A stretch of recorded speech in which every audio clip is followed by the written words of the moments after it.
السلام علیکم friends, welcome back to top smarties drama serial Kaffara. نانی کی طبیعت تو پہلے بھی ٹھیک نہیں رہتی اور ویڈیو دیکھتے دیکھتے جو ستارہ نے دکھائی تو نانی کو ہارٹ اٹیک آ گیا۔ ڈاکٹرز بھی کوئی خاص امید نہیں دلا رہے کیونکہ نانی کی ایج بھی ایسی ہے اور ان کا بی پی بھی کنٹرول نہیں ہو رہا۔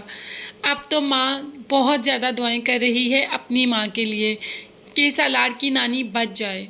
جو بھی ہو، اولاد کو محبت تو ماں سے بہت زیادہ ہوتی ہے، چاہے جتنے بھی گلے شکوے ہوں۔ ماں باپ کی محبت تو کبھی بھلانے والی چیز ہے ہی نہیں۔ اور ستارہ جو اللہ سے دعا کر رہی ہے کہ نانی کو کچھ نہ ہو، میں ایک بار پھر سے یتیم نہیں ہونا چاہتی۔ نانی جو کہ سالار کے ساتھ ساتھ ستارہ سے بھی بہت زیادہ محبت کرتی ہیں اور ستارہ کو بھی نانی کے ساتھ کبھی اپنے ماں باپ کی کمی محسوس نہیں ہوئی۔ تبھی ستارہ نے کہہ دیا سالار کو کہ اگر نانی پوچھے تو انہیں کہہ دینا کہ تم مجھ سے محبت کرتے ہو۔ میں نہیں چاہتی کہ انہیں کوئی بھی تکلیف ہماری وجہ سے پہنچے۔ وہ میرے لیے بے حد ضروری ہیں اور میں ان کو کھونا نہیں چاہتی۔ وہ میرا ایک بہت قیمتی سرمایہ ہے۔ جس پہ سالار کہتا ہے کہ میں نانی سے ایسے ہی کہوں گا کہ میں تم سے بہت محبت کرتا ہوں۔ سالار ویسے سچ میں ہی ستارہ سے بہت زیادہ محبت کرتا ہے۔ یہاں نانی کی طبیعت تو بگڑتی ہی جا رہی ہے۔ اور اب ہم ذرا کہانی کے دوسرے موڑ کی طرف آئیں تو نمی، جس کی شادی تو ہوگی مگر قاسم نے اسے بہت تنگ کر لیا۔ قاسم نے اس کو سب کے سامنے سائیکو ثابت کرنے کا فیصلہ کر لیا کہ وہ پاگل ہے، اسی لیے تو اس کو رات کو سٹور میں رکھا اور صبح فیملی آئی تو اس نے جب کہا کہ میرا فرنیچر قاسم نے یتیم خانے میں دے دیا تو قاسم ان کو کمرے میں لے گیا اور کہا کہ یہ ہے فرنیچر۔ رات کو نمی کسی سے بات کر رہی تھی، جب میں نے کہا کہ فون پہ بات نہ کرو تو اس نے اپنا فون شیشے پہ مار کر شیشہ بھی توڑ دیا اور فون بھی توڑ دیا، جس پر ماں سے اور احتشام سے کافی ڈانٹ بھی پڑی نمی کو۔ نمی کا کیا قصور ہے؟ آخر قاسم کیوں نمی کے اتنا پیچھے پڑا ہے کہ اب اس کو پاگل کرنے پہ ہی تل گیا؟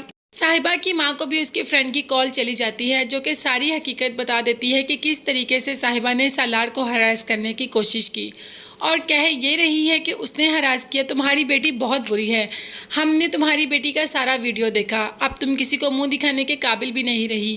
تو ماں باپ صاحبہ کے پاس چلے جاتے ہیں اور پوچھتے ہیں کہ بتاؤ اس دن فارم ہاؤس پہ کیا ہوا، جس پر صاحبہ کہتی ہے کہ آپ سب جانتی ہیں کہ سالار نے مجھے ہراس کرنے کی کوشش کی، اس نے میرے ساتھ بدتمیزی کی، وہ تو میں اپنی جان بچا کر وہاں پہ بہت مشکل سے وہاں سے بھاگی، جس پر ماں ایک زوردار تھپڑ صاحبہ کے منہ پر مارتی ہے۔ یہ تھپڑ ویسے تب مارنا چاہیے تھا جب صاحبہ نے پہلی غلطی کی تھی، جب اس نے ستارہ کو ہراس کروانے کی کوشش کی۔ اب تو ماں نے کہہ دیا کہ تم سالار پر الزام لگا رہی ہو، سب نے تمہارا وہ ویڈیو دیکھا جب تم سالار کو ہراس کر رہی ہو، اب تم کیسے اپنی عزت بچاؤ گی؟ تم نے ہمیں کسی کو منہ دکھانے کے قابل نہیں چھوڑا۔ تو چلے فرینڈز، صاحبہ کا قصہ تو یہاں پر ختم ہی سمجھے۔ کیا پتہ صاحبہ کے پیرنٹس صاحبہ کو باہر ہائر اسٹڈی کے لیے یا بزنس کے لیے بھیج دیں تو صاحبہ تو یہاں سے چلی ہی جائے گی۔ سالار جو کہ اپنے نانی کا ہاتھ تھامے کہہ رہا ہے کہ نانی ہمیں آپ کی بہت زیادہ ضرورت ہے، آپ کے بغیر میں کچھ بھی نہیں، پلیز آپ اپنا خیال رکھیں اور دل چھوٹا مت کریں، ہم سب آپ کے ساتھ ہیں۔ جس پر نانی آخری ٹائم میں کہہ دیتی ہے سالار کو کہ مجھے پہلے تکلیف تھی یہاں سے جانے پہ، اب مجھے تکلیف نہیں، کیونکہ میں جانتی ہوں کہ ستارہ تمہارے ساتھ ہے اور وہ تمہارا ساتھ کبھی نہیں چھوڑے گی، ہمیشہ تمہارے ساتھ رہے گی۔ وہ بہت اچھی بیوی ہے، تم بس اس کا خیال رکھنا، اور تمہیں ستارہ سے بڑھ کر کبھی کوئی پیار نہیں کر سکتا اور نہ ہی کبھی تمہیں کوئی ایسی لڑکی مل سکتی ہے۔ تو فرینڈز، نانی سالار سے یہی باتیں کر رہی تھی کہ اچانک سے سالار کے ہاتھ سے نانی کا ہاتھ چھوٹ جاتا ہے اور نانی اللہ کو پیاری ہو جاتی ہے۔ سالار جو کہ چیخ چیخ کا بول رہا ہے نانی ویک اپ، نانی ویک اپ، مگر نانی یہ کہتے ہوئے کہ ستارہ کا ساتھ کبھی نہ چھوڑنا، وہ تم سے بہت محبت کرتی اور اس جیسی محبت تم سے کبھی کوئی نہیں کر سکتا، یہ کہتے ہوئے ہی دنیا سے رخصت ہو گئی۔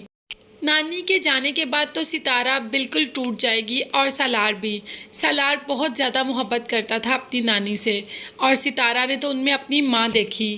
تو فرینڈز، یہ ایپیسوڈ تو بہت زیادہ سیڈ رہا اور اینڈ پہ سب کو سیڈ کر گیا۔ آپ کی اس بارے میں کیا رائے ہے مجھے کمنٹس میں ضرور بتائیں۔